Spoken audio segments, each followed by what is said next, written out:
Minasan konnichiwa and welcome to the Board Game Dojo's Import or Not series, where we take a look at games from Asia and let you know if they're worth your hard-earned money to import or not. Today we are taking a look at a 2 to 4 player game from Vietnam called Zodiac Rush that, according to the woman at the booth, is one of the best-selling games in Vietnam of all time. Now, there is one caveat to this review in that this is a review copy that we got from the publisher in return for a review, but we only accepted it on the condition that we were able to give a fair and honest review. And I'm not sure they're going to like everything we say in this video. So please understand that just because we got this as a review copy doesn't mean that our integrity has shifted. Now, with that caveat out of the way, let's see if this colorful family weight board game out of Vietnam is worth your hard-earned money. This is Zodiac Rush. Zodiac Rush comes with an English rulebook, so I'm not going to explain every single rulebook that's in here, but I will give you a general overview of how the game works. Players will start in the starting spot in this bottom left corner here, and you will set up the shops with the crates, with 1 crate in the shops closest to the start, and 3 crates in the shops further away.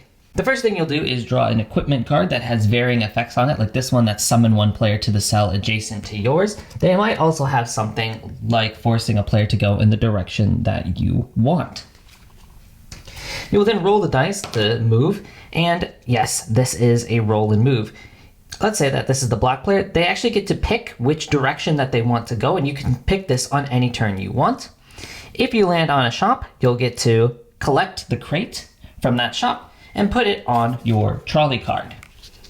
These are your points. After that, you can use any cards that you have in your hand, like this one, in which you can take 1 equipment card randomly from another person's hand. After that, your turn is over. One thing to note is that if, let's say, the red player also rolls a 1, and they can bump into black, black would bump back 1 row, and red would steal a crate from the black player. Different events will happen around the board based on the spots that you land on. So for example, there is the school spot in which players can be sent there or land on one of the school spots around the board. This works as kind of a Monopoly prison system in which you will be in the school and you have 2 chances to roll a 5 or a 6 to get out of jail. That worked really, really well. I never got out of jail when I was playing this game. There are also cards throughout the game that allow a player to get themselves out of school, and ones that, if you're playing the team game, allow your teammate to get out of school. Now, another important thing about this game is that once everybody has taken their turn for the round, you will draw a comet card. This comet card will have a shop on it that shows which shop will now get hit by a comet. So we'll find the vegetable shop around the board. We put the comet card down on this one. This shop is now out of the game, meaning all crates on it are now also out of the game. If, let's say the red player was there, if any player is in front of that shop that gets hit with the comet, they would lose 1 crate. You'll also choose a character card at the beginning of the game that gives you 1 special power throughout the game that you and only you will get. For example, Sagittarius here can move to any shop with crates. But the thing about these cards is that you can only use these cards once, and then they get turned over. You'll have to go to different spots around the board in order to recharge them. You'll play until all of the crates are gone off the board, either by comets hitting the shop and knocking them out of the game, or players collecting them. And at the end of the game, whoever collects the most crates wins. And that's how to play Zodiac Rush. I watch a lot of board game YouTube, and I listen to a lot of board game podcasts, and I always think about when I'm listening or watching how many more games these people play than me in the course of a day, in the course of a week, in the course of a year, and I never really think about it further than that. But Zodiac Rush made me cognizant of the fact that that actually extends out a little bit further. It extends out from me too. I play, and maybe you watching who are subscribed play a lot more games than I think a majority of people do.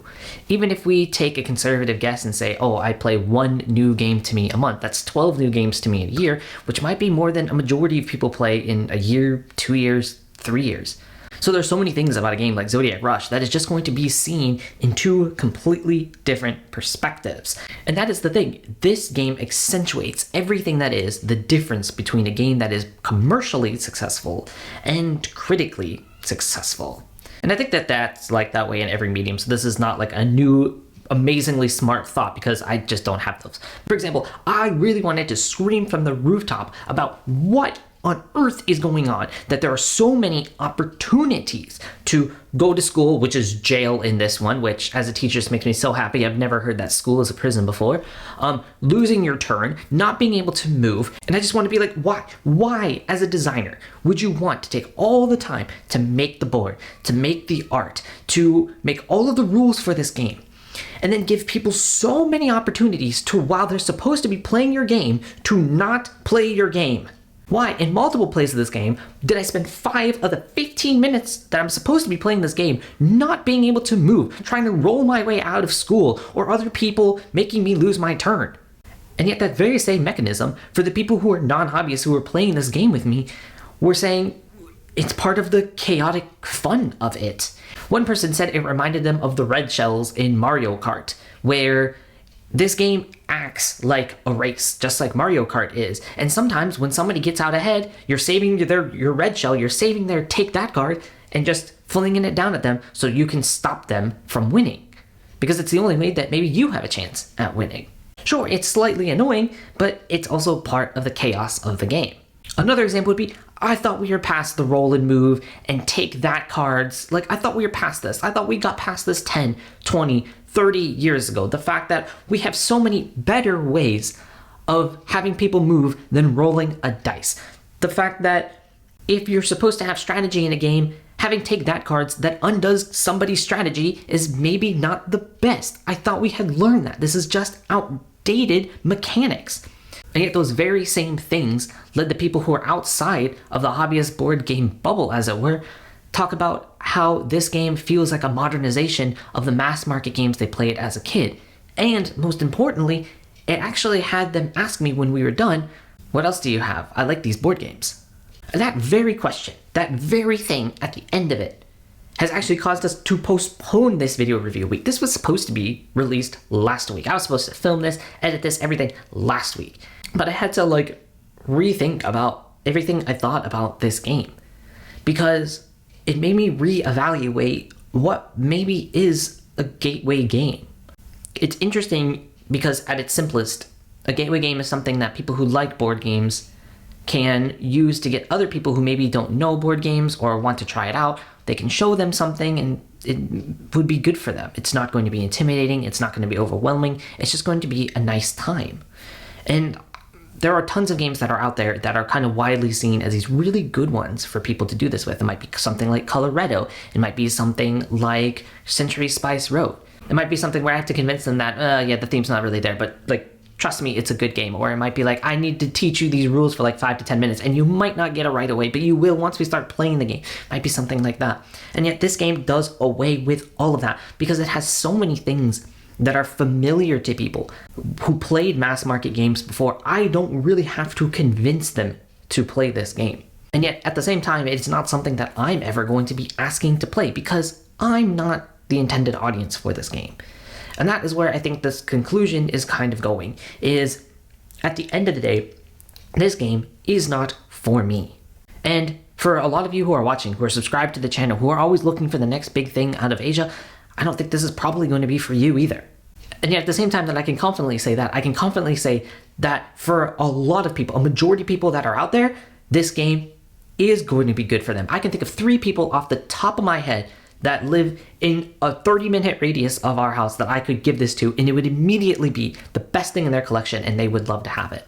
If you asked me what game in my collection would I feel most comfortable giving to somebody as a Christmas present, Hanukkah present, whatever it might be, and then I don't have to teach to it, I will just send them home with it and have them learn it, this game is probably up there in terms of how confident I would be that they could learn it and enjoy it themselves. Again, because it has so many things that they're already familiar with, or take from things that they already enjoy. They maybe like certain parts of Monopoly, but not Monopoly as a game. They might like Mario Party, certain aspects of it. And this game tends to kind of put a little bit of both of them. It has those take that things that you might see in Mario Party or Mario Kart. And that's a little bit of chaos, a little bit of luck, which people also like in those games. And yet it also improves on that kind of stuff because it does only take 15 minutes. There is literally a mode in this game in which you set a 10-minute timer, and whoever has the most crates at the end of it wins. And guess what? You're almost done with the game at the end of that 10-minute timer. It's so quick. The colors are bright and brilliant, making this super attractive on the table. Yes, I can be a little bit nitpicky that it seems like with all of this bright color, it actually makes telling which shop you hit with a comet really hard to actually find on the board. And yet, again, in a difference between what I'm thinking and what other people are thinking, the other people were building up a suspense. Like, I hope that that is not the shop that I'm standing in front of. And then we find it and it's like, whew, okay, it wasn't the shop I was in front of. I'm safe for this one. At the end of the day, I almost feel like I'm doing it a disservice by reviewing it like this, because although it's not going to be for me or for people like me perhaps who don't have any kids, who are always looking for the newest interesting Euro games or games out of Japan with interesting mechanisms and things like that, this game would be awesome, I think, as a starter for a lot of people, a game that is going to be something they can learn on their own because it has so much familiar to them. It's kind of in that same area of Flux, and we didn't playtest this at all, games that I really enjoyed when I was starting my board game journey in college, of games that now I know aren't the most mechanically sound games and things that maybe we shouldn't do in board games to make it as fun or as fair or strategic as they want. But boy, it can just be a little bit of chaotic fun and a definite improvement on games that I played as a kid, and that's what's got me started in my enjoyment of what modern board gaming can be. Well, thank you so much for watching today. I hope that what I said kind of made sense. I had to rethink what I was talking about a few times during the last couple weeks, so I hope that at the end of the day it turned out to be a nice review for you. Just a reminder that if you subscribe to the channel and all of our different things, you are going to be entered in every single giveaway between now and the new year. Right now we are giving away a signed copy of Nightmare Millionaire, which we gave a review of last week, that is signed by Sai Beppu. So make sure that you're commenting on each of our videos and commenting on our Twitter and Instagram posts and subscribing everywhere that you can find it, and subscribing over to travelgames.co.uk, who are partnering with us for this giveaway, so that you can get as many chances as you can to enter into those giveaways. Thank you so much for watching. Arigatou gozaimashita. Until next time, じゃあね。